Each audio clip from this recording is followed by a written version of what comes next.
મંગેળા ગામના ખેડૂતો દ્વારા પવનચક્કીને લઈને વિરોધ કરવામાં આવ્યો. આજરોજ તારીખ 4/11/2025ના બપોરના 12 કલાકે ભાવનગર જિલ્લાના તળાજા તાલુકાના મંગેળા ગામે પવનચક્કીને લઈને ખેડૂતોએ વિરોધ કર્યો હતો. તળાજાના મંગેળા ગામે આજરોજ ખેડૂતો અને પવનચક્કીના અધિકારીઓ સાથે બબાલ થઈ હતી. ખેડૂતોનું કહેવું છે કે રિન્યુ કંપની દ્વારા ખેડૂતોને કોઈપણ જાતનું વળતર ચૂકવવામાં આવ્યું નથી અને તેમને લઈને કંપની દ્વારા દાદાગીરીથી પોલીસ પ્રોટેક્શન સાથે રાખીને કામ કરવામાં આવેલ છે, પરંતુ ખેડૂતો દ્વારા આ કામ અટકાવવામાં આવ્યું હતું. ખેડૂતોનું કહેવું છે કે જ્યાં સુધી તેમને વળતર નહીં મળે ત્યાં સુધી કામ કરવા દેવામાં આવશે નહીં. આ બાબતને લઈને મંગેળા ગામના સરપંચ દ્વારા પણ પ્રતિક્રિયા આપવામાં આવી હતી.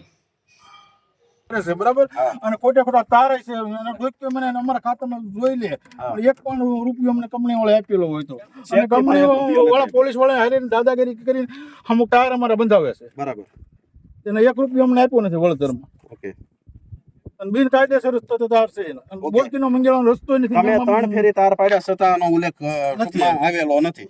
બરોબર, અને જ્યારે હોય ત્યારે કંપની વાળા પોલીસ ખાતું પ્રોટેક્શન સાથે લઈ અને આવે અને દાદાગીરીથી બાંધીને વયા જાય છે. બરોબર, તમે એમને લેખિતમાં આપી શકશો? શું લેખિતમાં?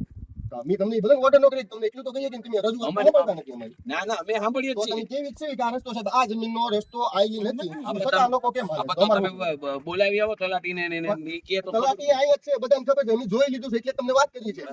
મારું નામ વિશાલભાઈ બલદેવભાઈ ખેર, મંગેળા સરપંચ. અમારું ગામ મંગેળા, તાલુકો તળાજા. અમારે અહીંયા રિન્યુએબલ એનર્જીની પ્રાઇવેટ જમીનમાં પવનચક્કી આવેલી છે, તો એ લોકોનો રસ્તો ઓલી બાજુ છે, આ ખેડૂત ખાતેદારનો રસ્તો છે.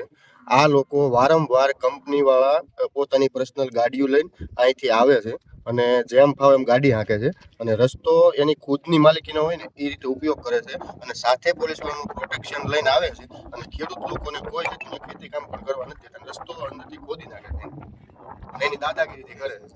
અને 3 વર્ષથી આના પવનચક્કી બંધ છે, ત્યારે પોલીસ પ્રોટેક્શન લઈને આવીને એ કામ ચાલુ કરાવે છે.